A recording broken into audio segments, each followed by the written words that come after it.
If the very word budgeting makes you think of complicated spreadsheets and, just a ton of stress, then this one's for you. Today, we are breaking down a really simple but powerful framework that can bring some serious clarity and control to your finances. And the best part? No accounting degree required. So, let's dive in. And hey, if you've ever felt this way, you are so not alone. So many of us have tried the old school way of budgeting, right? Tracking every single penny, cutting out every little joy, only to get to the end of the month and still feel completely stretched thin. But what if the problem isn't your willpower?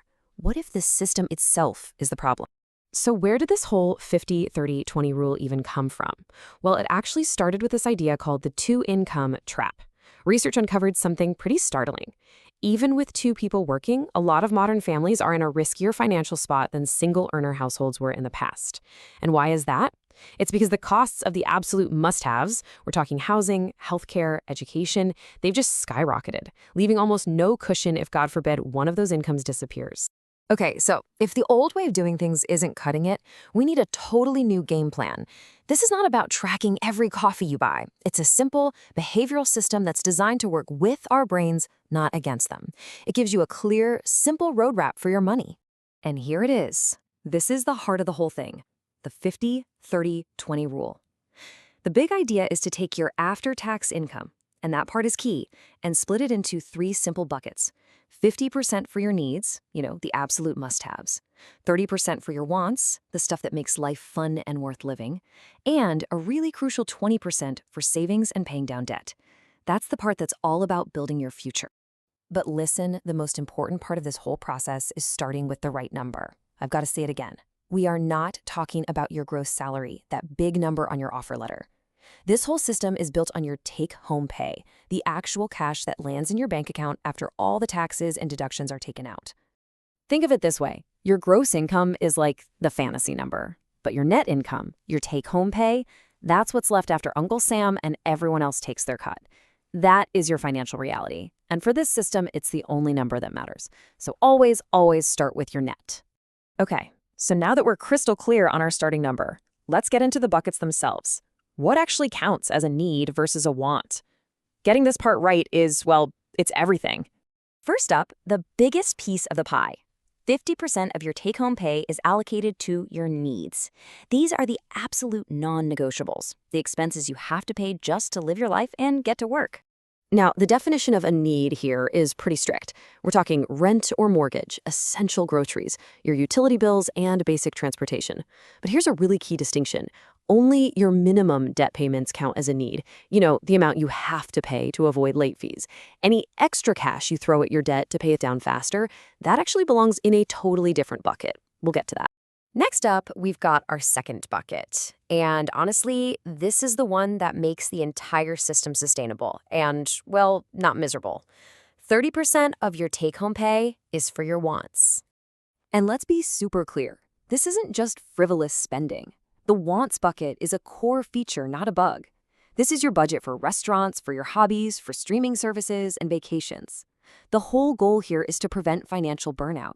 By intentionally making room for joy, you're way more likely to stick with the plan long term. It creates what the source material calls freedom with borders. And finally, we get to what is maybe the most powerful part of this whole framework, that last 20%. This is the slice of your income that's all about paying your future self first. This is where you build real, lasting financial security. But you don't just throw this money anywhere. There's a strategic order to it. First things first, you build a safety net, an emergency fund that can cover 3 to 6 months of your essential expenses. Once that's solid, you go on the attack against any high-interest debt, like credit cards.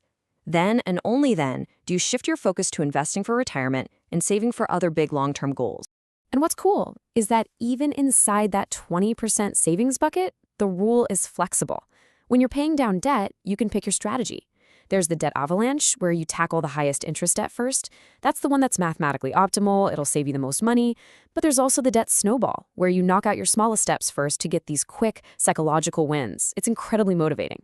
The point is, the 50-30-20 framework works with whichever method works best for you. Now, at this point, I can almost hear some of you thinking, yeah, that sounds great, but I live in a super expensive city. Or I have a really high income. This doesn't apply. Well, that's the beauty of this system.